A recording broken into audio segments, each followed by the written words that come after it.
En la opulenta mesa de los Montemayor, el cristal tintineaba con risas huecas y el aroma a langosta termidor flotaba pesado, mientras todos, soltaban carcajadas a costa de Elena, la humilde limpiadora que con sus manos encallecidas apenas se atrevía a tocar un trozo de pan.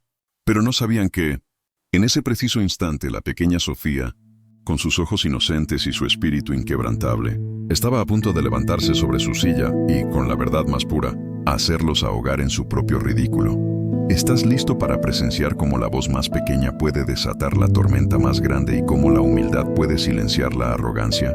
Si crees que la justicia siempre encuentra su camino y que no hay verdad que permanezca oculta, suscríbete ahora mismo a nuestro canal para no perderte ni un segundo de esta impactante historia. Y si te atreves a enfrentar la hipocresía, escribe verdad en los comentarios. La mansión Montemayor se alzaba como un coloso de piedra y cristal en las laderas de las lomas de Chapultepec, una fortaleza de riqueza inexpugnable, donde cada piedra, cada obra de arte, susurraba historias de un linaje que se jactaba de tener sangre azul, aunque sus bolsillos estuvieran forrados de verde dólar. Don Ricardo Montemayor, el patriarca, era un hombre cuya piel curtida por el sol de los negocios reflejaba décadas de implacable ambición. Su fortuna se había forjado en el acero de la industria automotriz y en el pulso acelerado de la bolsa de valores, pero su alma, decían algunos, se había enfriado con cada millón que amasaba. A su lado, doña Isabel, su esposa, era la quintesencia de la elegancia forzada, una flor de invernadero cuyas preocupaciones no iban más allá de la próxima colección de alta costura o el chismorreo de su círculo social. Sus labios, siempre pintados de un rojo impecable, rara vez pronunciaban palabras que no estuvieran envueltas en condescendencia o frivolidad. En el rincón más discreto de la suntuosa cocina, ajena al bullicio de la servidumbre que preparaba el banquete, estaba Elena. Sus manos, ásperas y marcadas por años de trabajo, movían con destreza el trapo sobre la impecable encimera de mármol. Elena no era de ese mundo. Su universo era el de los autobuses atestados, el de las noches sin dormir por el dolor en la espalda, el del aroma a cloro y jabón que impregnaba su ropa. Era una mujer de estatura mediana, con el cabello recogido en una trenza apretada, que no lograba ocultar los hilos plateados que comenzaban a asomarse. Sus ojos, de un color café profundo, eran el espejo de una vida de sacrificios, pero también de una fortaleza silenciosa que la mantenía en pie. Llevaba más de 15 años trabajando en la mansión Montemayor, y en ese tiempo había visto crecer a los hijos de la familia. Había limpiado sus desórdenes y había presenciado innumerables fiestas y dramas, siempre desde la distancia, como una sombra invisible. Esa noche, sin embargo, era diferente. Era el cumpleaños número 10 de Ricardo Jr., el heredero, y la casa estaba adornada hasta el último rincón con globos dorados y serpentinas de seda. El aire vibraba con la expectativa de una celebración desmedida, como todas las que organizaban los Montemayor. Entre los invitados destacaban los Vega, amigos de toda la vida y socios de Ricardo padre en varias empresas. El señor Horacio Vega, un hombre de negocios con una reputación tan impecable como su traje de diseñador, y su esposa, Laura, una mujer de apariencia frágil, pero con una mirada aguda que no se le escapaba nada. Con ellos venía su hija Sofía, una niña de 8 años con el cabello castaño recogido en 2 trenzas y unos ojos vivaces que observaban el mundo con una curiosidad insaciable. A diferencia de otros niños de su edad en ese entorno, Sofía tenía una dulzura genuina y una capacidad de observación que a menudo pasaba desapercibida. La cena comenzó con el mismo ritual de siempre. Los invitados se acomodaron alrededor de la inmensa mesa de caoba maciza, decorada con un candelabro de cristal que derramaba una luz cálida y velas aromáticas. La vajilla de porcelana fina y la cubertería de plata brillaban bajo la tenue iluminación, reflejando los rostros sonrientes y las joyas relucientes. Elena, junto con el resto del personal de servicio, se movía sigilosamente, sirviendo los exquisitos platillos que salían de la cocina. Su tarea era asegurarse de que las copas de cristal nunca estuvieran vacías y de que los platos se retiraran con la misma discreción con la que se servían. Pero, a mitad de la cena, ocurrió algo inusual. La pequeña Sofía, que estaba sentada junto a su padre, notó algo. Elena, al pasar cerca de la mesa con una bandeja de cristal vacía, tropezó levemente con el borde de una alfombra persa. Un imperceptible bamboleo, un suspiro ahogado, y el ruido de los cubiertos chocando entre sí llamó la atención de algunos. Elena logró mantener el equilibrio, evitando la caída de la bandeja, pero su rostro se tiñó de un rubor avergonzado. Rápidamente enderezó su postura y continuó su camino, intentando fundirse de nuevo con las sombras. Sin embargo, doña Isabel Montemayor, quien no perdía detalle de nada que pudiera perturbar su perfecta velada, la había visto. Con una risa aguda, casi un graznido, se volvió hacia sus invitados. «¡Ay, Elena! ¿Estás bailando flamenco o sirviendo la cena?», dijo, y su comentario fue recibido con risas dispersas. No fue una risa maliciosa, al menos no al principio, sino una risa de aquellos que se sienten superiores y encuentran diversión en la torpeza ajena. Ricardo Montemayor, con una sonrisa complacida, añadió: «Parece que a nuestra querida Elena le falta algo de gracia. Pero no te preocupes, con la práctica, quizás algún día puedas llevar la bandeja sin hacer malabares». Nuevas risas, más fuertes esta vez. Los Vega se unieron a las carcajadas. Horacio con un brillo en los ojos que denotaba su complicidad con los Montemayor, y Laura con una sonrisa forzada, intentando ocultar una mueca de desaprobación que solo Sofía pudo percibir. Elena sintió que el calor subía por su cuello, pero mantuvo la mirada baja, aferrándose a la bandeja como si su vida dependiera de ello. Deseaba que la tierra se la tragara, que la inmensa alfombra se abriera y la engullera en su lujoso abismo. Las palabras de doña Isabel y don Ricardo, aunque dichas en un tono ligero, eran puñales que se clavaban en su dignidad. Había aprendido a endurecerse con los años, a ignorar los desaires y los comentarios despectivos, pero esa noche, de alguna manera, dolía más. Tal vez era la presencia de tantos invitados, o la forma en que las risas se repetían, como un eco cruel en el inmenso salón. Sofía, desde su asiento, observaba a Elena. Sus ojos infantiles no veían a una empleada torpe, sino a una persona avergonzada, con el corazón encogido. Recordaba las veces que Elena le había sonreído en la cocina, las pequeñas galletas que le había ofrecido en secreto cuando sus padres no veían, o las historias que le contaba sobre su pueblo en Oaxaca cuando se topaban por los pasillos. Para Sofía, Elena no era la limpiadora, sino una amiga. Y ver a sus amigos ridiculizados no era algo que pudiera soportar. La conversación en la mesa continuó, la risa de los Montemayor resonando, ahogando cualquier posible defensa de Elena. Nadie en esa mesa, excepto Sofía, parecía notar el dolor en los ojos de la mujer, ni la tensión en sus hombros. Para ellos, era solo un momento de ligereza, una anécdota divertida que añadir a la velada. Pero para Elena, era otro recordatorio de su lugar en el mundo, un golpe más a su ya frágil autoestima. La langosta y el vino seguían fluyendo, las copas se alzaban en brindis, y las voces se elevaban en un crescendo de euforia, pero en el corazón de Elena solo había un profundo y amargo silencio, el tipo de silencio que grita, el tipo de silencio que precede a una tormenta.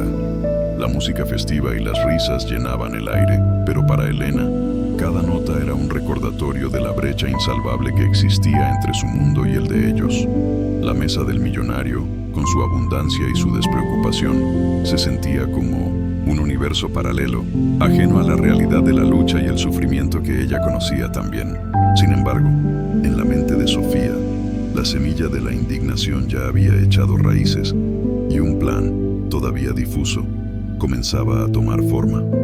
La niña, con la sabiduría que solo la pureza de corazón puede otorgar, sentía que algo no estaba bien, y su intuición le decía que era hora de que alguien, aunque fuera la más pequeña, alzara la voz.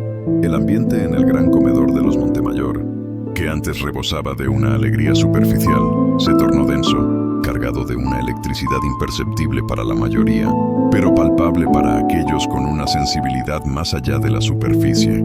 Elena, con la bandeja ahora firmemente sostenida, se retiró a la cocina, sus movimientos más rígidos, su corazón latiendo con la sorda frustración que acompaña a la humillación. Allí, entre el vapor de los platillos y el murmullo de los otros empleados, se permitió exhalar un suspiro que había estado conteniendo. El chef, un hombre fornido y de carácter jovial llamado Jorge, la miró con preocupación. «Elena, ¿todo bien? Te ves pálida», le dijo en voz baja, con una compasión genuina que contrastaba con la frialdad del comedor. Elena asintió, sin atreverse a mirarlo a los ojos, temiendo que el dolor que sentía se reflejara en ellos. «Solo un pequeño tropiezo, Jorge. Nada importante», mintió. La voz apenas un susurro. Mientras tanto, en la mesa, las risas por el incidente de Elena se habían disipado, reemplazadas por la algarabía de la conversación que giraba en torno a los temas habituales de la élite.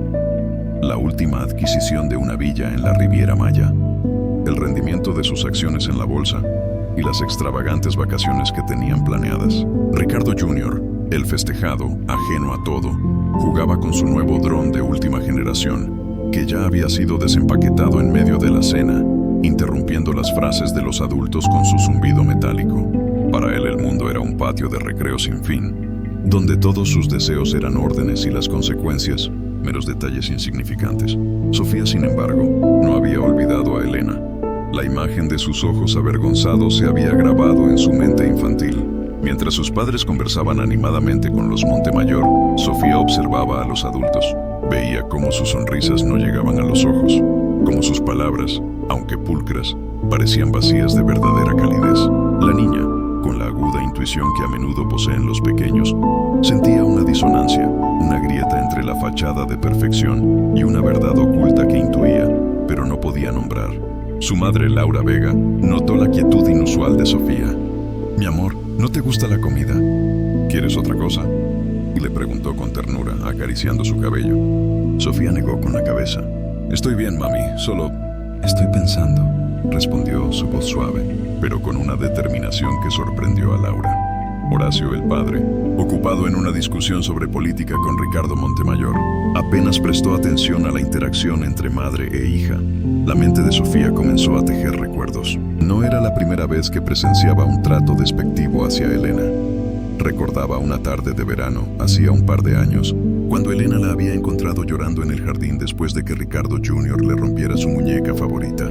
Elena, con una paciencia infinita, no solo la había consolado, sino que había tomado la muñeca y con hilos y aguja que sacó de su pequeño costurero, la había reparado con una habilidad sorprendente. Las cosas rotas a Sofía a veces solo necesitan un poco de amor y paciencia para volver a estar enteras, le había dicho Elena con una sonrisa, mientras sus dedos hábiles cosían el brazo de plástico. Ese recuerdo, tan vívido, contrastaba bruscamente con la imagen de los Montemayor riéndose de ella. Mientras la cena avanzaba, la conversación en la mesa principal derivó hacia un tema que a Elena le resultaba particularmente doloroso: los planes de construcción de un nuevo desarrollo de lujo en las afueras de la ciudad, un proyecto en el que los Montemayor y los Vega eran socios. Ricardo Montemayor hablaba con orgullo de las hectáreas de tierra que habían adquirido a bajo precio. Un verdadero golpe de suerte, ¿no lo creen? Esa tierra era un verdadero potrero, apenas valía nada. Pero ahora, con el nuevo plan urbano, será una mina de oro, exclamó golpeando ligeramente la mesa con su puño. Horacio Vega asintió con una sonrisa codiciosa. Cierto, Ricardo. Y la gente de ese pueblo ni sabían lo que tenían. Una lástima que tuvieran que reubicarse, pero así es el progreso, ¿verdad? Laura Vega por un instante frunció el ceño, una sombra fugaz de incomodidad cruzando su rostro, pero rápidamente la ocultó con una sonrisa educada. En la cocina, Elena escuchó la conversación, sus músculos tensándose. El potrero del que hablaban era su hogar, o lo que había sido su hogar. Un pequeño pueblo llamado San Miguel de las Flores, un lugar humilde, pero lleno de vida, donde las casas de adobe se aferraban a la tierra y el aroma a tortillas recién hechas flotaba en el aire al amanecer. Su familia había vivido allí por generaciones, cultivando sus pequeñas parcelas y viviendo en armonía con la tierra. Pero un día, hacía menos de un año, unos hombres con trajes elegantes, enviados por una misteriosa empresa inmobiliaria, llegaron con papeles y promesas. Les dijeron que la tierra sería expropiada para un proyecto de interés público y que recibirían una compensación justa. La compensación, Elena lo sabía bien, había sido una miseria, apenas suficiente para comprar una pequeña habitación en las afueras de la ciudad. Su madre, una anciana testaruda y aferrada a sus raíces, se había negado a irse. Se enfermó de tristeza. Su corazón, que había resistido décadas de trabajo duro, no pudo soportar el desarraigo. Murió pocas semanas después de que las excavadoras comenzaran a demoler las primeras casas del pueblo. Elena había tenido que enterrar a su madre en un pequeño panteón improvisado, lejos de la tierra ancestral donde había deseado descansar. El recuerdo de ese dolor, de la impotencia, era una herida abierta en su alma. Y ahora, Escuchar a los hombres que habían provocado esa herida hablar de su golpe de suerte con una frivolidad tan descarada era una tortura. Mientras los Montemayor y los Vega brindaban por su éxito en el desarrollo inmobiliario, Elena tuvo que entrar de nuevo al comedor para recoger algunos platos sucios. Caminó con la mirada fija en el suelo, deseando ser invisible. Pero Sofía, que seguía escuchando atentamente a los adultos, la vio, y la niña, con una inocencia desarmante, conectó los puntos. El potrero, la gente que tuvo que reubicarse, el brillo en los ojos de los adultos al hablar de ganancias, y el rostro cansado y triste de Elena. Fue en ese momento, mientras Elena se inclinaba para recoger un tenedor caído, que escuchó a Ricardo Montemayor decir, con una voz cargada de autosatisfacción: y lo mejor de todo es que el dinero que nos ahorramos en esas expropiaciones nos permitirá añadir un campo de golf de 18 hoyos. ¿Se imaginan? Un paraíso para la élite. Horacio Vega Río, un sonido áspero. Un paraíso sin duda, aunque a los del pueblo no les haya parecido tan celestial, ¿verdad? Ricardo le guiñó un ojo. Los sacrificios son necesarios para el progreso, Horacio. Siempre hay daños colaterales. Pero no nos detendremos por nimiedades. Elena sintió un ardor en el pecho, una rabia contenida que amenazaba con desbordarse. Nimiedades. Su madre, su hogar, su historia reducidos a nimiedades. Apretó los dientes, sintiendo el sabor amargo de la impotencia. Quiso gritar. Quiso lanzarle los platos a la cara. Quiso hacerle sentir una mínima parte del dolor que ellos habían causado, pero se contuvo. Su trabajo, su único sustento, dependía de su silencio, de su invisibilidad. No podía permitirse el lujo de la indignación, no en ese lugar. Sofía, que había escuchado cada palabra, miró a su padre y a Ricardo Montemayor con una expresión de desconcierto. No entendía bien lo que significaban expropiaciones o daños colaterales, pero la voz de Elena, que acababa de escuchar dentro de la cocina, resonó en su mente. Las cosas rotas, Sofía, a veces solo necesitan un poco de amor y paciencia para volver a estar enteras. Pero lo que estos hombres habían hecho, pensó la niña, no era arreglar algo, era romperlo. Y no solo una cosa, sino muchas. La velada continuó, y Elena se mantuvo en la cocina, ayudando a limpiar y a preparar el postre. Su mente no dejaba de dar vueltas. La injusticia de su situación se hacía más palpable con cada comentario que escuchaba desde el comedor. No solo se reían de ella por un tropiezo, sino que se jactaban de haberle arrebatado su vida, su historia. Sentía un nudo en la garganta, una opresión en el pecho.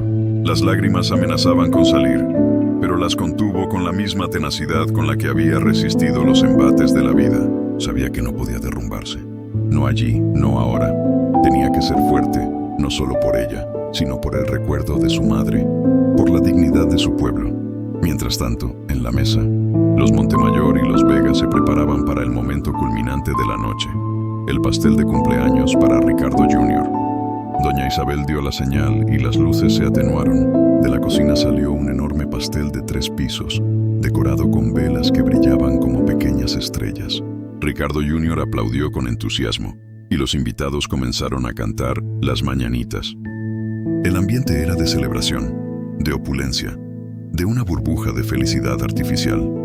Elena, que había sido instruida para ayudar a repartir el pastel, tuvo que regresar al comedor. Se colocó cerca de la puerta, observando la escena con una mezcla de resentimiento y resignación. Vio a Ricardo Jr. soplar las velas, su rostro iluminado por la alegría egocéntrica de un niño acostumbrado a tenerlo todo. Vio a los Montemayor y a los Vega sonreír, radiantes, como si fueran los arquitectos de una felicidad inquebrantable. Y vio a Sofía, que a pesar de la sonrisa en su rostro, mantenía una expresión pensativa, como si una pequeña semilla de indignación estuviera germinando en su interior.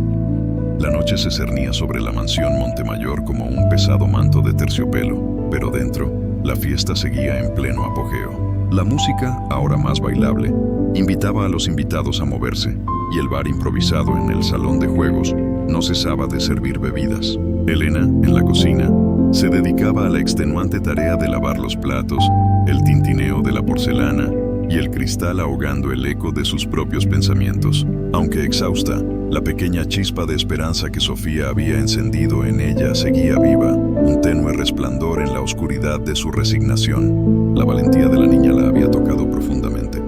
despertando en ella recuerdos de su propia infancia, cuando la injusticia aún no había doblegado su espíritu. Mientras tanto, Sofía, sentada en un rincón de la sala de juegos, fingía concentrarse en un rompecabezas de 1000 piezas que Ricardo Jr. había desechado rápidamente. Su mente, sin embargo, era un torbellino de ideas. ¿Cómo podía hacer que esos adultos, tan ensimismados en su propio mundo de privilegios, vieran el dolor que causaban? La respuesta no llegaba fácilmente.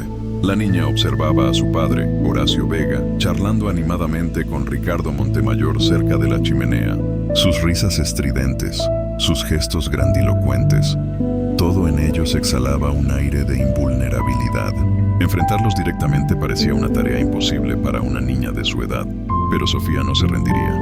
Recordó las historias que Elena le había contado en el jardín sobre su pueblo, San Miguel de las Flores, y cómo la gente vivía de la tierra, respetando la naturaleza.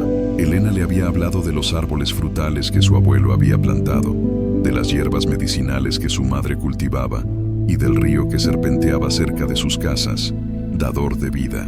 Esas imágenes bucólicas contrastaban brutalmente con las palabras de los Montemayor y los Vega, quienes hablaban del potrero y de la gente reubicada como si fueran meros obstáculos en su camino hacia el progreso y las ganancias. La niña se levantó del suelo, su mente fija en un plan. Tenía que encontrar algo, alguna prueba, algo que pudiera usar para que esos hombres no pudieran negar lo que habían hecho. Caminó sigilosamente por los pasillos, evitando a los adultos que reían y conversaban. Su objetivo era la biblioteca de don Ricardo Montemayor, un lugar imponente que había visto muchas veces, lleno de libros encuadernados en cuero y de mapas antiguos. Sabía que su padre y Ricardo Montemayor a menudo se reunían allí para discutir asuntos importantes, y la intuición le decía que allí podría encontrar algo. Al llegar a la pesada puerta de madera tallada de la biblioteca, Sofía la encontró entreabierta. Escuchó las voces de su padre y de Ricardo Montemayor, que resonaban desde el interior, un poco más altas de lo normal, teñidas de un tono de preocupación. Sofía se pegó a la puerta, escuchando atentamente. «Ricardo, te juro que esos papeles del terreno de San Miguel no son claros», dijo Horacio Vega, su voz más grave. «Mi abogado me ha dicho que hay irregularidades, que el proceso de expropiación fue, digamos, un poco rápido». Ricardo Montemayor bufó. «Horacio, por favor, ¿vas a dejar que unos cuantos campesinos te hagan perder el sueño? Todo está legalmente cubierto. Esos abogados de pueblo no tienen ninguna oportunidad contra los nuestros. Además, ya cerramos el trato. No hay vuelta atrás». «Sí, pero hay rumores. Los de Verdad Ciudadana están haciendo preguntas. Si sale a la luz que la compensación fue ridícula y que hubo amenazas». Horacio no terminó la frase, pero el implicado significado flotó en el aire. «Tonterías. Son solo unos cuantos idealistas con demasiado tiempo libre. Ya les daremos algo de dinero para que se callen», respondió Ricardo con desdén. «Además, ¿quién va a creerle a unos indios contra nosotros? Tenemos el poder, Horacio, la influencia. La prensa está de nuestro lado. No te preocupes». Sofía sintió un escalofrío. «Indios». La palabra la golpeó como un latigazo. Recordó la voz suave de Elena, sus historias de su pueblo, su dignidad. Y ahora, esos hombres los reducían a un estereotipo despectivo. Su indignación creció, volviéndose una llama ardiente en su pecho. Se dio cuenta de que no se trataba solo de la expropiación, sino de una deshumanización, de una creencia de superioridad que les permitía pisotear a otros sin remordimiento. La niña se apartó de la puerta y se escondió detrás de una gran planta de palma. De repente, escuchó el sonido de papeles que se movían y una frase que le heló la sangre. «Mira, aquí está el original del contrato de compraventa y los documentos de la expropiación. Guárdalos bien, Horacio. No queremos que esto se filtre antes de que el proyecto esté 100% blindado». La voz de Ricardo Montemayor sonaba más cautelosa ahora. Poco después, Sofía escuchó pasos que se acercaban. Vio a su padre salir de la biblioteca con un portafolio de cuero bajo el brazo. Horacio Vega tenía una expresión de preocupación en el rostro, pero también de determinación. Claramente, a pesar de sus dudas, estaba dispuesto a seguir adelante con el plan de Ricardo Montemayor. Se despidió de Ricardo y salió del comedor, supuestamente para ir a casa con Laura. Sofía entendió que su padre se llevaría los documentos consigo. La niña esperó unos minutos, hasta que el silencio de la biblioteca le indicó que Ricardo Montemayor ya no estaba allí. Con el corazón latiéndole a 1000 por hora, entró sigilosamente. El aroma a cuero y papel viejo llenaba el aire.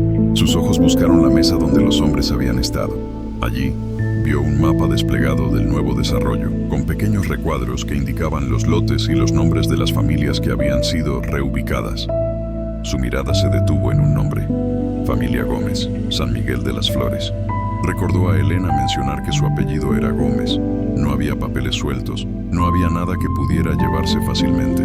La información crucial parecía estar en el portafolio de su padre. Sofía sintió una punzada de frustración, pero no se dio por vencida. Si su padre tenía los documentos, entonces ella encontraría la manera de obtenerlos. Sabía que, aunque su padre no era tan desalmado como Ricardo Montemayor, el poder y la promesa de riqueza lo habían cegado. Tenía que hacer algo antes de que fuera demasiado tarde. El resto de la noche transcurrió para Sofía en una especie de trance. Participó en los juegos infantiles. Comió pastel. Pero su mente no dejaba de idear un plan. Tenía que ser inteligente, cuidadosa. No podía permitirse un error. La injusticia que se había cometido contra Elena y su pueblo pesaba sobre ella como una pesada carga. Y sentía la responsabilidad de hacer algo. Cuando la fiesta finalmente comenzó a decaer y los invitados se despidieron, Laura Vega encontró a Sofía sentada sola en el sofá, con la mirada perdida en el candelabro. «Mi amor, ¿estás cansada?», y preguntó con dulzura. Sofía asintió, pero en sus ojos había una determinación inquebrantable. «Sí, mami, pero también estoy pensando». «Mucho», respondió la niña. Laura sonrió, sin sospechar la verdadera magnitud de los pensamientos de su hija. «Siempre tan pensativa, mi pequeña filósofa. Vamos a casa, ya es muy tarde». En el coche de camino a casa, Sofía se mantuvo en silencio, simulando dormir. Su padre, Horacio, hablaba por teléfono, su voz tensa, discutiendo detalles de los papeles que tenía en el portafolio en el asiento del copiloto. Sofía apretó los puños. Sabía que no podía esperar. El tiempo era crucial. La noche de la fiesta de cumpleaños de Ricardo Jr., que se suponía que sería un día de alegría y celebración, se había transformado para Sofía en el inicio de una misión secreta, una cruzada personal por la verdad y la justicia. Una vez en casa, Sofía se despidió de sus padres y se dirigió a su habitación, pero en lugar de dormir, se sentó en su cama, con la luz apagada, mirando por la ventana la luna llena que se asomaba entre las nubes. En su mente, repasaba cada detalle de la conversación que había escuchado, cada fragmento de información. Sabía que los documentos en el portafolio de su padre eran la clave, eran la prueba de la injusticia, la voz de los indios a quienes Ricardo Montemayor se negaba a escuchar.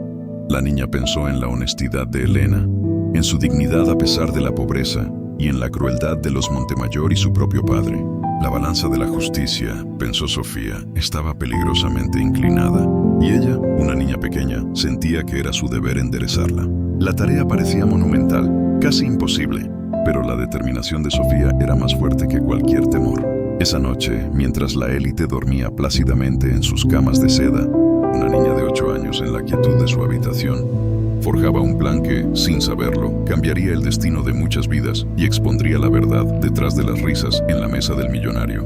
Los fantasmas del pasado, aquellos que habían sido silenciados y olvidados, estaban a punto de ser desenterrados por la mano más inesperada. La melodía de las mañanitas se desvaneció, dejando en el aire una estela de azucarada euforia. Ricardo Jr., con la boca manchada de betún y una sonrisa de oreja a oreja, había soplado todas las velas de su opulento pastel, recibiendo una ovación ruidosa de los presentes. Los flashes de las cámaras de los invitados, capturando el momento, iluminaron la escena como pequeños relámpagos, inmortalizando la imagen de la perfecta familia Montemayor. Elena, con su uniforme inmaculado, se acercó para comenzar a cortar las rebanadas del enorme pastel, sus movimientos mecánicos, su rostro impasible, una máscara que ocultaba la tormenta que seguía rugiendo en su interior. Los comentarios y las risas de los adultos, acerca de lo magnífico que era todo, rebotaban en las paredes del comedor, amplificando su sentimiento de ajenidad. Sofía, sentada en su silla, seguía observando a Elena. La niña notó el temblor casi imperceptible en las manos de la limpiadora mientras sostenía el cuchillo para pasteles, y la forma en que sus ojos, aunque bajos, parecían más opacos que de costumbre. Para los demás, Elena era solo una figura de fondo, una parte más del decorado de la fiesta. Pero para Sofía, era una persona, con sentimientos y una historia que, de alguna manera, estaba entrelazada con lo que sus padres y los Montemayor hablaban con tanta ligereza. La mente de la niña, a pesar de su corta edad, era un torbellino de pensamientos y emociones. La alegría superficial de la fiesta contrastaba de manera flagrante con la tristeza palpable de Elena. Mientras Elena servía las rebanadas de pastel, acercándose a cada invitado con una sonrisa forzada, Sofía decidió actuar. Sabía que no podía enfrentarse a los adultos de manera directa, no todavía. Pero había algo que podía hacer para mostrarle a Elena que no estaba sola, que no todos eran ajenos a su dolor. Cuando Elena se acercó a su lugar, ofreciéndole una rebanada de pastel con una servilleta de lino, Sofía no tomó el postre. En cambio, con un movimiento rápido, tomó la mano áspera de Elena y la apretó suavemente. La limpiadora, sorprendida, levantó la mirada y sus ojos se encontraron con los de Sofía. En la mirada de la niña no había burla ni lástima, solo una profunda compasión y un entendimiento silencioso. Fue un gesto fugaz, apenas perceptible para el resto de los invitados, pero para Elena fue como un bálsamo en la herida, una pequeña chispa de esperanza, un recordatorio de que no todo estaba perdido. Elena le devolvió el apretón con una gratitud silenciosa y una lágrima furtiva amenazó con escapar de sus ojos, pero la contuvo. Después de ese breve e íntimo intercambio, Sofía se sintió un poco mejor, pero la sensación de injusticia seguía latente en su corazón. A medida que la fiesta continuaba, con la música subiendo de volumen y los niños corriendo por la casa, la niña se escabulló de la mesa con el pretexto de ir al baño. Su verdadero objetivo, sin embargo, era buscar a Elena. La encontró en la cocina, apurando la limpieza de los platos sucios, sus movimientos ahora más enérgicos, como si quisiera expulsar la amargura a través del trabajo. «Elena, ¿estás bien?», preguntó Sofía en voz baja, acercándose a ella con precaución. Elena se sobresaltó. No esperaba la presencia de la niña en la cocina en ese momento. Se giró, secándose las manos en un trapo de cocina. «Sí, Sofía, todo bien, mi niña». «¿Qué haces aquí? Deberías estar con los demás, disfrutando la fiesta», le dijo, intentando forzar una sonrisa. Pero Sofía no se dejó engañar.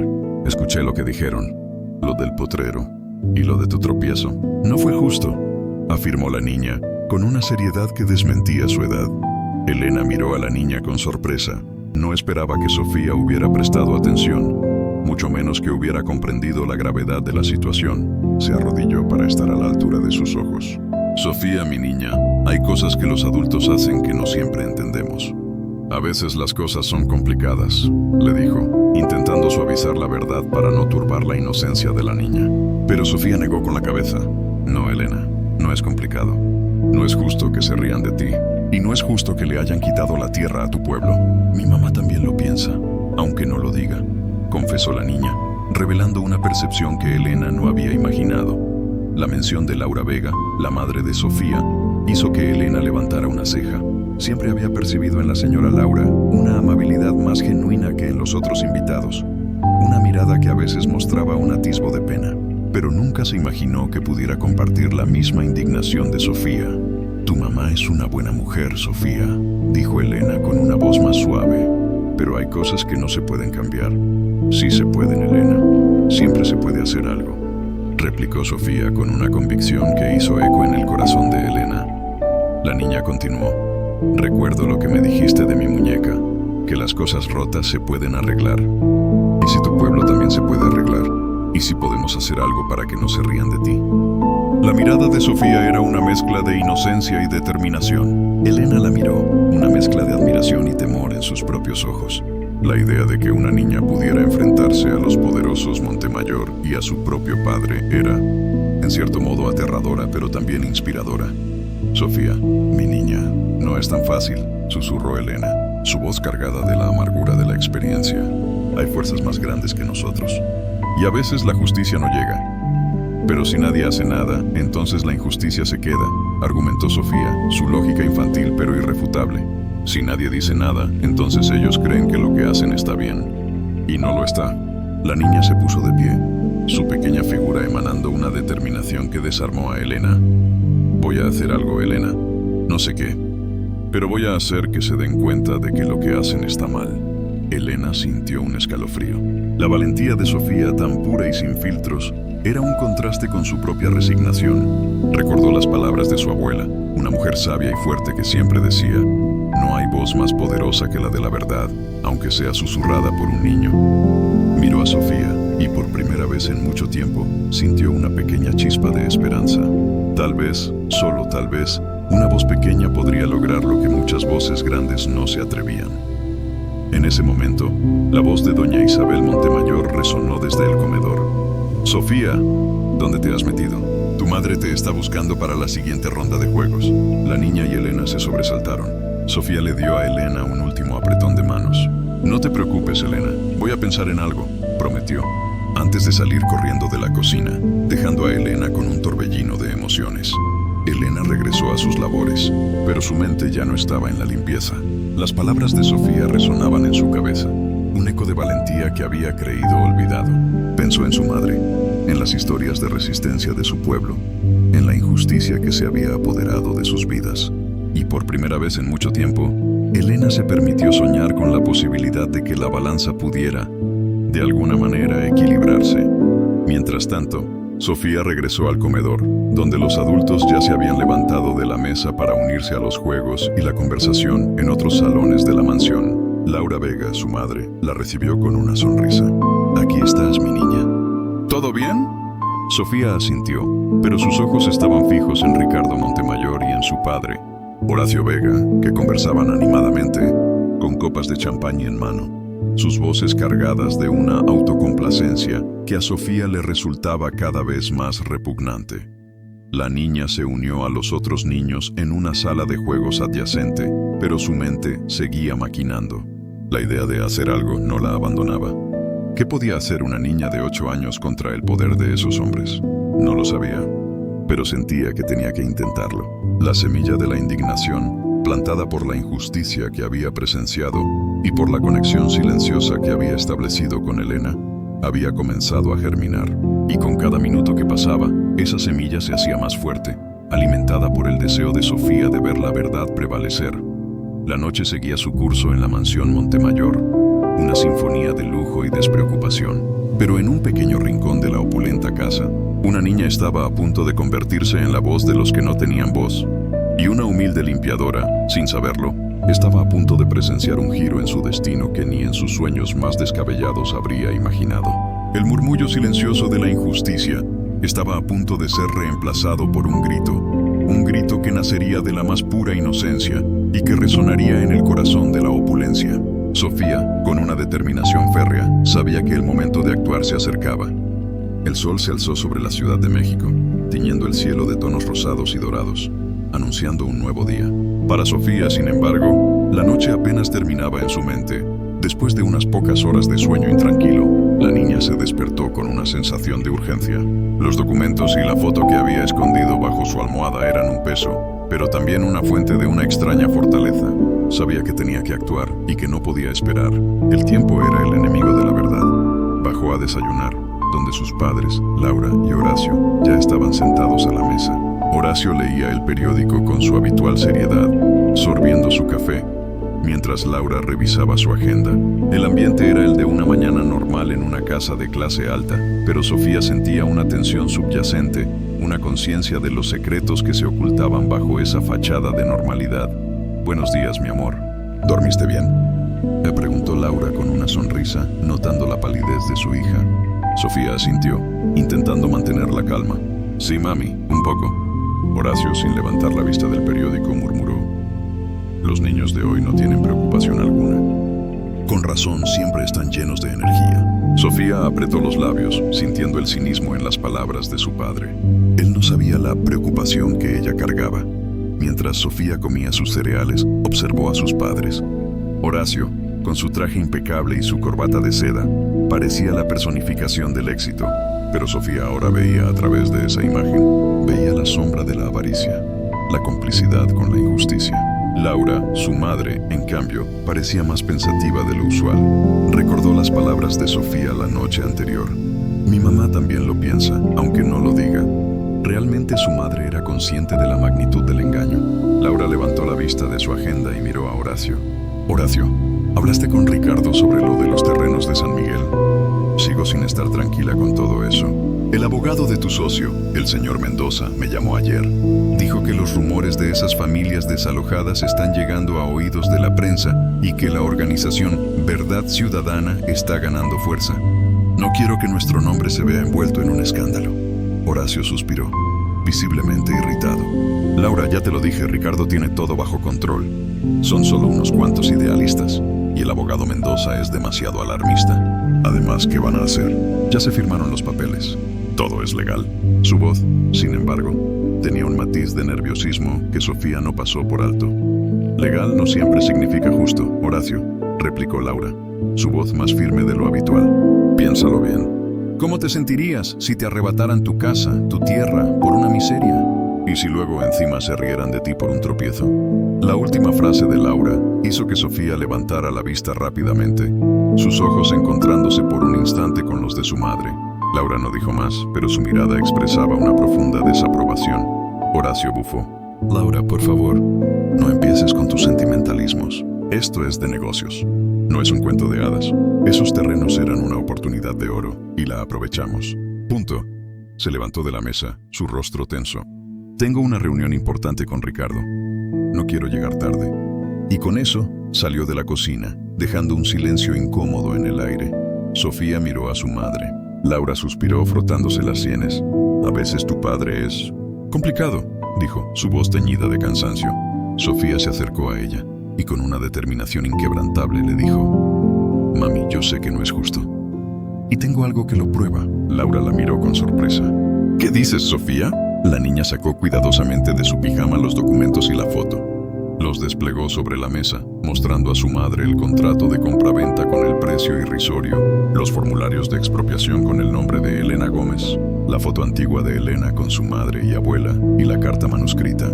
Laura tomó los papeles con manos temblorosas, sus ojos escaneando cada palabra, cada imagen. A medida que leía, el color se le fue de la cara. El asombro, la indignación y la tristeza se reflejaron en sus ojos. Se detuvo en la foto antigua, reconociendo a la joven Elena, tan llena de vida, y a la anciana que era su abuela. Y luego leyó la carta. La caligrafía, elegante y emotiva, con la promesa de la tierra como refugio y legado. Una lágrima silenciosa rodó por su mejilla. Dios mío, Sofía, ¿de dónde sacaste esto? Y preguntó Laura en un susurro, su voz apenas audible. Anoche, mami. Papá los tenía en su portafolio. Escuché a Ricardo y a él hablar en la biblioteca. Dijeron que esos papeles eran importantes, que no querían que se filtraran. Y dijeron cosas feas de Elena y su gente, que eran indios y que no importaban, relató Sofía. Su voz temblaba de indignación. Mami, esto es horrible. Le quitaron todo a Elena y se están burlando de ella. Laura abrazó a Sofía con fuerza, las lágrimas ahora corriendo libremente por su rostro. Mi amor, mi pequeña. Lo siento mucho. Lo siento por todo esto. El peso de la verdad la había golpeado con una fuerza devastadora. Siempre había tenido dudas sobre la ética de algunos de los negocios de Horacio, pero nunca imaginó una crueldad tan descarada, una injusticia tan flagrante. La foto de Elena joven, radiante, y la carta de su madre eran una puñalada directa a su corazón. Eran la prueba irrefutable de que no se trataba solo de un negocio, sino de la destrucción de vidas. Mami, ¿qué vamos a hacer?, preguntó Sofía levantando la vista. Tenemos que hacer algo. No podemos dejar que se salgan con la suya. Laura la miró a los ojos, su expresión ahora transformada por una determinación férrea. La imagen de la joven Elena, la abuela y la bebé, y las palabras de la carta resonaban en ella. Tienes razón, mi amor. No podemos quedarnos de brazos cruzados. Esto es una infamia. ¿Y tu padre? No puedo creer que haya llegado a esto. Se levantó de la silla, sus manos aferradas a los documentos y a la fotografía. Primero vamos a guardar esto en un lugar seguro. Luego voy a hablar con Horacio. Y si él no entra en razón, si no está dispuesto a rectificar esta atrocidad, entonces tendremos que tomar otras medidas. La voz de Laura, antes suave y amable, ahora sonaba con una fuerza y una convicción que Sofía nunca le había escuchado. El descubrimiento de Sofía no solo había revelado la verdad, sino que había despertado en Laura una indignación moral que había permanecido dormida durante demasiado tiempo. El conflicto en el hogar de los Vega estaba a punto de estallar. Horacio, ajeno a la bomba de tiempo que se había activado en su propia casa, se dirigía a la oficina de Ricardo Montemayor, convencido de que todo estaba bajo control. No sabía que su propia hija había desenterrado los secretos más oscuros de sus negocios, y que su esposa, Laura, una mujer que siempre había parecido complaciente, Estaba a punto de convertirse en una fuerza imparable en la búsqueda de la justicia. Ese día, el ambiente en la mansión Montemayor también era diferente. Don Ricardo y doña Isabel, después de una noche de excesos, se quejaban de dolores de cabeza y del desorden de la fiesta. Elena, la limpiadora, se movía por la casa con una sensación de melancolía. La esperanza que Sofía le había dado la noche anterior se desvanecía lentamente con las primeras luces del día. El peso de su realidad volvía a caer sobre ella. La mesa del millonario, ahora cubierta de restos de la fiesta, parecía aún más grande, más inalcanzable. Pero Elena no sabía que, en ese preciso instante, a pocos kilómetros de allí, en la casa de los Vega, la semilla de la verdad que Sofía había plantado ya había florecido, y que la indignación de Laura estaba a punto de desatar una cadena de eventos que sacudirían los cimientos de la élite de la Ciudad de México. El verdadero drama apenas comenzaba. La confrontación era inminente, y sus ecos resonarían mucho más allá de las paredes de esas opulentas mansiones. La madrugada se deslizaba sigilosamente por la ciudad, envolviendo las mansiones de las lomas de Chapultepec en un profundo silencio. En la casa de los Vega, solo se oía el suave murmullo del aire acondicionado y el lejano ladrido de un perro. Sofía, sin embargo, no dormía. La luna, cómplice silenciosa, proyectaba largas sombras danzantes en su habitación. Con el corazón latiéndole como un tambor tribal, la niña se deslizó de la cama, sus pequeños pies descalzos tocando el frío piso de mármol. La decisión estaba tomada. Esa noche, recuperaría los documentos que su padre guardaba en su portafolio. Sabía que su padre, Horacio, solía dejar su portafolio en su estudio cuando regresaba de eventos importantes. Era una costumbre que Sofía había observado muchas veces, mientras se escabullía para buscar algún libro o juego en el despacho. Con una linterna de mano que usaba para leer bajo las cobijas, Sofía se movió con la cautela de un pequeño felino. Cada crujido del piso, cada sombra, le parecía una amenaza. Pero la imagen del rostro triste de Elena y las palabras despectivas de Ricardo Montemayor resonaban en su cabeza, dándole fuerzas. El estudio de su padre estaba en el primer piso, al final de un largo pasillo. La puerta estaba entreabierta y una tenue luz de la calle se colaba por la ventana, dibujando figuras geométricas en la alfombra. Sofía empujó la puerta con suavidad, temiendo que el más mínimo ruido la delatara. El estudio, normalmente un espacio imponente y ordenado, parecía más oscuro y misterioso a esas horas de la noche. El aroma a cuero, tabaco y libros antiguos llenaba el aire. Sus ojos buscaron el escritorio de caoba maciza, el centro neurálgico del despacho de su padre. Allí, sobre la superficie pulcra, descansaba el portafolio de cuero oscuro, tal como lo había imaginado. Sofía sintió una punzada de alivio, pero también un cosquilleo de miedo. Sabía que estaba haciendo algo que no debía, algo que su padre le prohibiría rotundamente. Pero la voz interior que le decía que aquello era lo correcto era más fuerte que cualquier prohibición. Con pasos lentos y decididos, Sofía se acercó al escritorio. El portafolio estaba cerrado con una pequeña cerradura de combinación. La niña frunció el ceño. Nunca había visto a su padre usar la combinación en casa.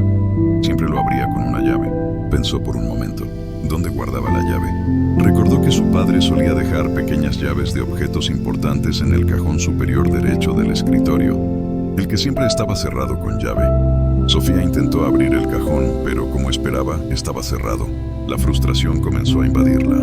Pero entonces, su mirada se posó en un pequeño adorno de plata que su abuela le había regalado a su padre, un pisapapeles en forma de búho. Recordó haber visto a su padre, en varias ocasiones, usar la base de ese búho para esconder la llave de su cajón. Con dedos temblorosos levantó el búho, y allí estaba, reluciente bajo la luz de su linterna, una pequeña llave dorada. Un suspiro de alivio escapó de sus labios. Con la llave en mano, Sofía abrió el cajón. Dentro, entre plumas de lujo y documentos menores, encontró otra pequeña llave, la del portafolio. La suerte parecía estar de su lado. Con la llave correcta, la niña abrió la cerradura del portafolio. Sus manos temblaban mientras abría la tapa de cuero. Dentro, había una pila de documentos, contratos, mapas y lo que parecían ser informes legales. Sofía no entendía la jerga legal, pero sabía lo que buscaba. Recordó las palabras de Ricardo Montemayor, el original del contrato de compraventa y los documentos de la expropiación. Con su pequeña linterna, comenzó a revisar los papeles, sus ojos escaneando las letras pequeñas y los nombres. De repente, sus ojos se detuvieron en un encabezado: Proyecto de Desarrollo Paraíso Residencial, San Miguel de las Flores. Debajo encontró varios documentos. Uno era un contrato de compraventa con las firmas de los Montemayor y los Vega, y un precio de adquisición que a Sofía le pareció increíblemente bajo, incluso para un potrero. Al lado encontró una serie de formularios de expropiación forzosa, donde se listaban los nombres de las familias reubicadas y las compensaciones que habían recibido. Sofía leyó con dificultad los nombres de las familias, y entonces lo vio: Gómez, Elena y familia. Sus ojos se abrieron de par en par. La cantidad de la compensación era irrisoria, apenas un fragmento de lo que, según Sofía había oído en otras conversaciones de su padre, valía un terreno en esa zona, incluso antes del boom inmobiliario. La niña sintió una rabia fría invadirla. No solo se les había quitado la tierra, sino que se les había engañado con la compensación. Pero el descubrimiento más impactante aún estaba por llegar. Debajo de esos documentos encontró un sobre manila sin etiqueta. Dentro había una serie de fotografías en blanco y negro. Sofía las sacó con curiosidad. Eran imágenes aéreas de San Miguel de las Flores, pero no recientes. Eran de hacía años, mostrando el pueblo en su apogeo, antes de que las excavadoras llegaran. Y entre esas fotos encontró una que le heló la sangre. Era una foto antigua, granulada, de una pequeña casa de adobe, con un huerto floreciendo alrededor y un grupo de personas sonriendo a la cámara. Y en primer plano, una mujer joven, con la misma trenza apretada y los mismos ojos profundos de Elena, pero con una sonrisa radiante y llena de vida. A su lado, una anciana con un pañuelo en la cabeza, que Sofía reconoció instantáneamente como la abuela de Elena, por las descripciones que la limpiadora le había dado. Y lo más sorprendente, en el regazo de la mujer joven había una bebé que, por un extraño parecido en los ojos y la forma de la boca, Sofía sintió que era la mismísima Elena, de pequeña. Pero no era solo eso. Junto a la foto había una carta manuscrita, amarillenta por el tiempo, escrita en una caligrafía elegante y fluida. Sofía no podía leer todas las palabras, pero sí distinguió algunas frases clave. Mi querida Elena, este pequeño terreno que heredamos de tus abuelos es nuestra joya más preciada. Cuídalo, mi niña. Un día será tu refugio. Un día, cuando seas madre, entenderás el valor de la tierra que te vio nacer. Te ama tu mamá. La niña sintió que el aire se le escapaba de los pulmones. Esa carta, esa foto, no eran solo documentos legales, eran la historia de una familia, el legado de generaciones, el amor de una madre por su hija. Y esos hombres, su propio padre entre ellos, habían pisoteado todo eso por dinero. El potrero no era un simple terreno baldío, era un hogar, un patrimonio, un tesoro emocional. La indignación de Sofía alcanzó su punto máximo. Ya no era solo una cuestión de justicia, sino de decencia humana, de respeto por la vida de otros. Esos documentos, esas fotografías, esa carta, eran la prueba irrefutable de la crueldad y la avaricia de los Montemayor y los Vega.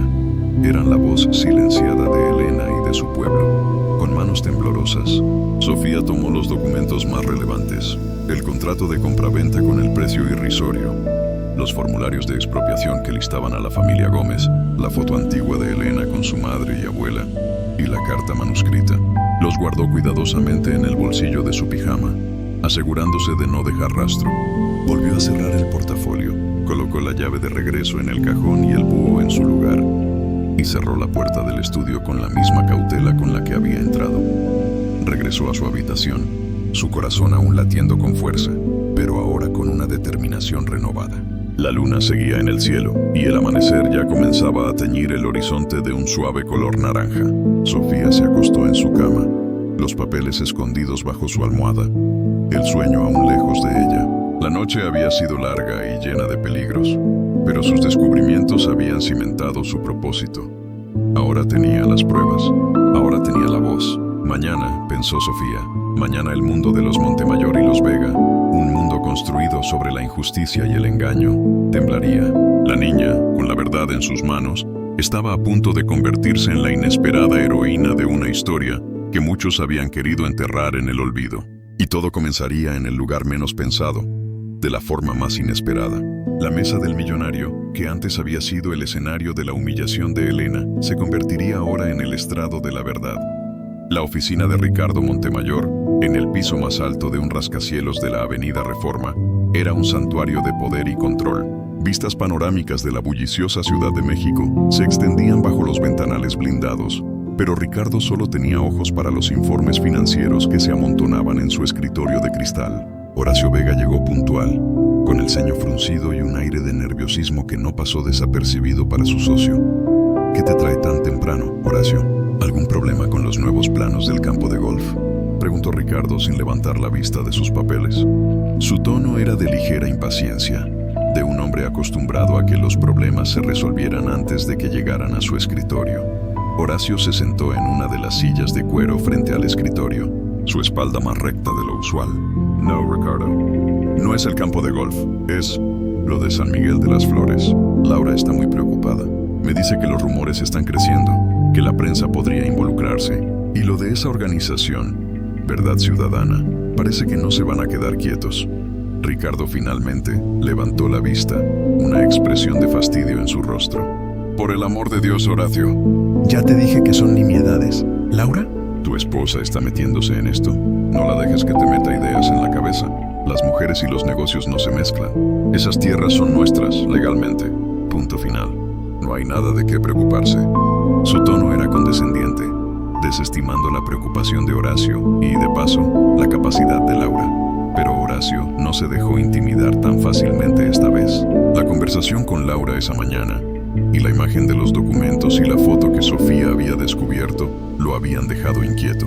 Aunque no había visto los documentos que Sofía le mostró a Laura, las palabras de su esposa habían calado hondo. Ricardo, mi abogado, me insiste en que el proceso de expropiación tuvo algunas irregularidades. Si esto se va a juicio, si se filtra a la prensa, nuestra reputación quedará por los suelos y el proyecto Paraíso Residencial podría hundirse antes de empezar. Ricardo se recostó en su silla giratoria, su mirada fría. Horacio, ¿desde cuándo eres tan cobarde? Hemos hecho tratos mucho más grandes y más arriesgados. Esto es un juego de poder. Quien tiene el dinero tiene las reglas. Y nosotros tenemos el dinero. Se inclinó hacia adelante, su voz bajando a un susurro conspirativo. Además, ya tengo un plan. Estoy en conversaciones para donar una suma considerable a una fundación de apoyo a comunidades indígenas. Así, si sale algo, podremos decir que siempre hemos estado comprometidos con el bienestar de la gente. Un buen lavado de imagen, ¿entiendes?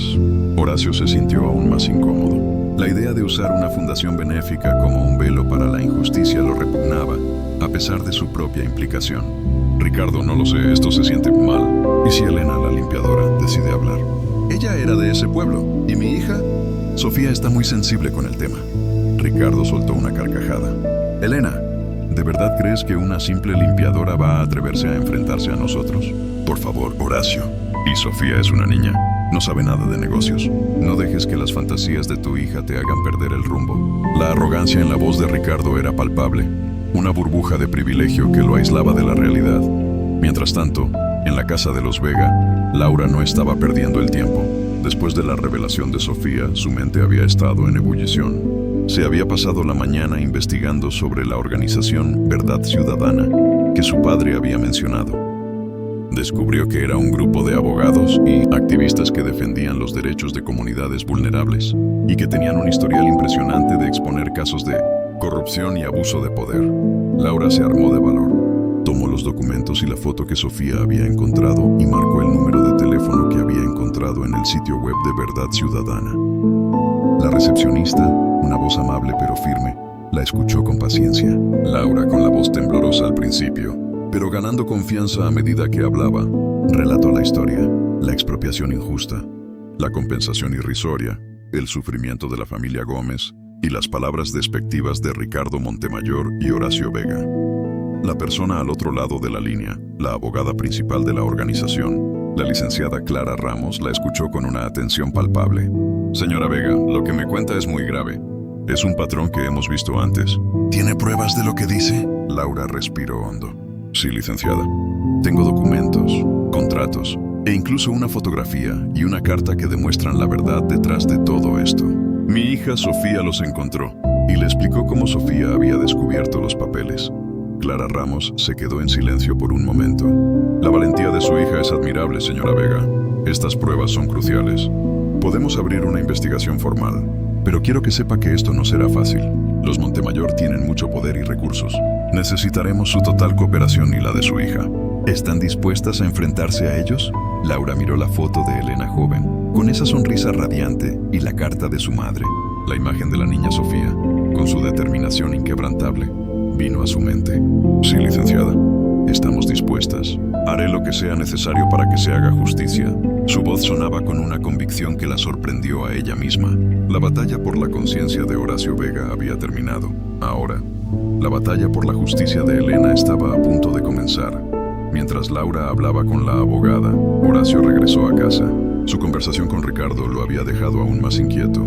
La arrogancia de Ricardo, su desprecio por la gente de San Miguel de las Flores y la descarada propuesta de usar una fundación benéfica como fachada lo habían perturbado profundamente. Aunque Horacio era un hombre de negocios y no estaba exento de avaricia, la línea moral que Ricardo había cruzado era demasiado para él. Encontró a Laura en el salón, con el teléfono en la mano, una expresión grave en el rostro. Cuando Laura colgó, lo miró directamente a los ojos. Necesitamos hablar, Horacio. Y no voy a permitir que me ignores esta vez. Horacio suspiró, sintiendo el peso de la confrontación inminente. Laura, no es el momento. Estoy cansado y he tenido una discusión fuerte con Ricardo. No quiero más problemas. Pues problemas es lo que tenemos, Horacio, replicó Laura, su voz firme. Tu hija me ha mostrado los documentos que sacaste del portafolio anoche. El contrato de compraventa, los papeles de expropiación y esto. Le tendió la foto antigua de Elena con su madre y la carta manuscrita. Explícame esto, Horacio. Explícame cómo pudiste ser parte de algo tan cruel, tan inhumano. Horacio tomó los papeles con manos temblorosas. Sus ojos se fijaron en la foto de Elena joven, reconociéndola de inmediato. Y luego leyó la carta, la misma carta que Elena había guardado como un tesoro. El peso de la culpa lo golpeó con una fuerza devastadora. La imagen de su padre, un hombre honesto y trabajador que siempre había creído en la justicia, apareció en su mente. ¿En qué se había convertido? Laura, yo no sabía que era tan grave, balbuceó Horacio, su voz apenas un hilo. Ricardo me aseguró que todo era legal, que la gente había sido compensada justamente. No sabía de esta carta, de esta foto. Su mirada, antes segura y arrogante, ahora era de arrepentimiento y vergüenza. El brillo de la avaricia se había extinguido, reemplazado por la cruda realidad de sus acciones. No saber no te exime de culpa, Horacio, dijo Laura, su voz aún firme, pero con un matiz de tristeza. Fuiste cómplice de una injusticia, de una atrocidad, y no solo contra Elena, sino contra toda su comunidad. Tu hija lo sabe, y ella, con solo 8 años, tuvo más valor que tú y Ricardo juntos. En ese momento, Sofía entró al salón, habiendo escuchado parte de la conversación. Se acercó a su padre, con una mirada de profunda decepción. Papá, ¿por qué hiciste eso? ¿Por qué le quitaron su casa a Elena? ¿No sabes que eso está mal? Horacio miró a su hija, y en sus ojos vio reflejada la pureza de la verdad, la inocencia que él había perdido en su camino hacia el éxito. Se arrodilló, su voz quebrada por la emoción. Lo siento, mi amor. Lo siento mucho. Me equivoqué. Fui un cobarde. Me dejé llevar por la ambición. Pero te prometo que voy a arreglarlo. Voy a hacer todo lo que esté en mis manos para rectificar este error. Laura lo miró, una mezcla de esperanza y desconfianza en sus ojos. Ya he hablado con la licenciada Ramos de Verdad Ciudadana, Horacio. Están dispuestos a ayudarnos, pero necesitamos tu ayuda.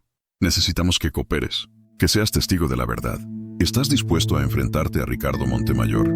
¿Estás dispuesto a arriesgarlo todo por hacer lo correcto? Horacio se levantó, su mirada ahora firme, aunque teñida de un profundo remordimiento. Miró los documentos, la foto de Elena joven, y luego a Sofía, su pequeña hija, la voz de su conciencia. Sí, Laura, estoy dispuesto. Voy a hacer lo correcto. Voy a enfrentarme a Ricardo. Y voy a asegurarme de que Elena y su pueblo obtengan la justicia que merecen. La batalla por la conciencia de Horacio había sido ganada, pero la guerra contra la avaricia y la injusticia apenas comenzaba. La confrontación con Ricardo Montemayor, un hombre que no conocía límites en su búsqueda de poder, sería una tarea formidable.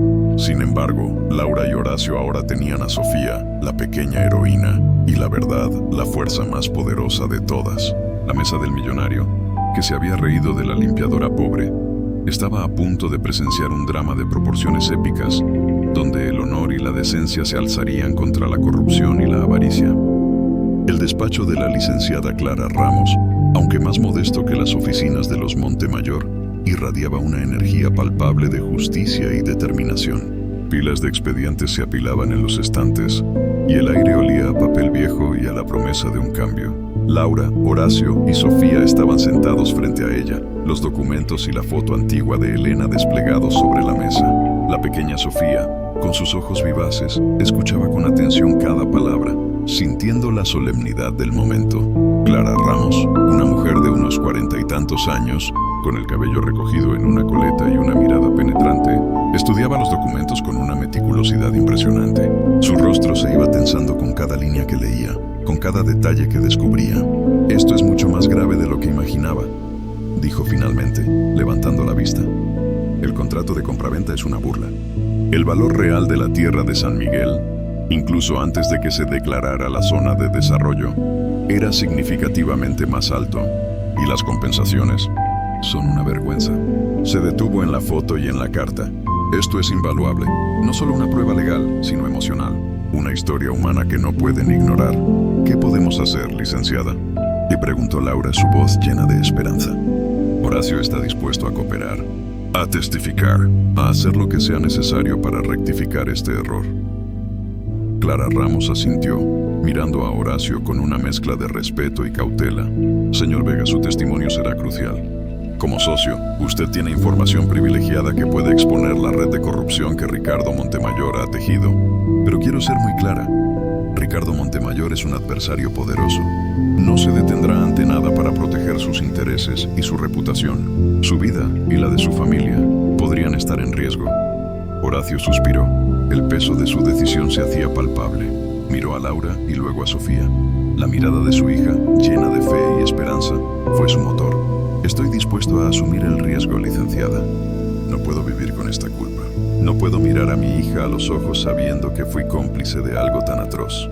«Bien», dijo Clara Ramos, una sonrisa de aprobación asomando en sus labios. «Entonces, nuestro primer paso es confrontar a Ricardo Montemayor. Necesitamos darle un ultimátum, que sepa que tenemos las pruebas y que usted, señor Vega, está dispuesto a hablar. Tenemos que darle la oportunidad de rectificar por las buenas, antes de que esto se convierta en un escándalo público de proporciones épicas». Laura, con una mezcla de temor y determinación, preguntó: «¿Y si se niega? ¿Y si intenta silenciarnos? Entonces estaremos preparados para ir a la prensa, a los tribunales, a donde sea necesario», respondió Clara Ramos, su voz adquiriendo un tono de acero. «Tenemos suficientes contactos en los medios y con otros organismos de derechos humanos que estarán encantados de escuchar esta historia.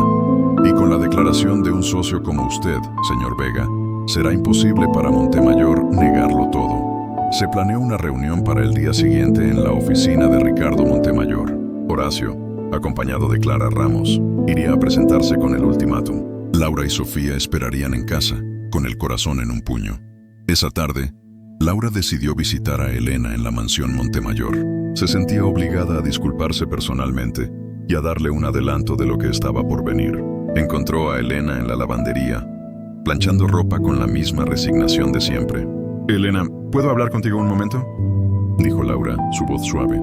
Elena se sobresaltó, sorprendida por la presencia de la señora Vega en la lavandería. «Sí, señora Laura. ¿Necesita algo?». Laura se acercó, sus ojos llenos de una sinceridad que Elena nunca le había visto.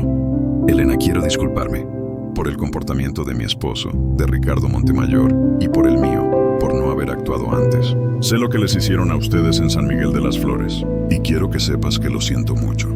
Mi hija Sofía me abrió los ojos. Elena la miró atónita. No entendía lo que Laura quería decir. «¿De qué habla, señora Laura?». «¿Mi pueblo?». Laura respiró hondo. Sofía encontró los documentos, el contrato, la expropiación y una foto tuya de cuando eras joven, con tu madre y tu abuela, y una carta. Sé que la compensación que les dieron fue una burla. Sé que les quitaron su hogar de manera injusta.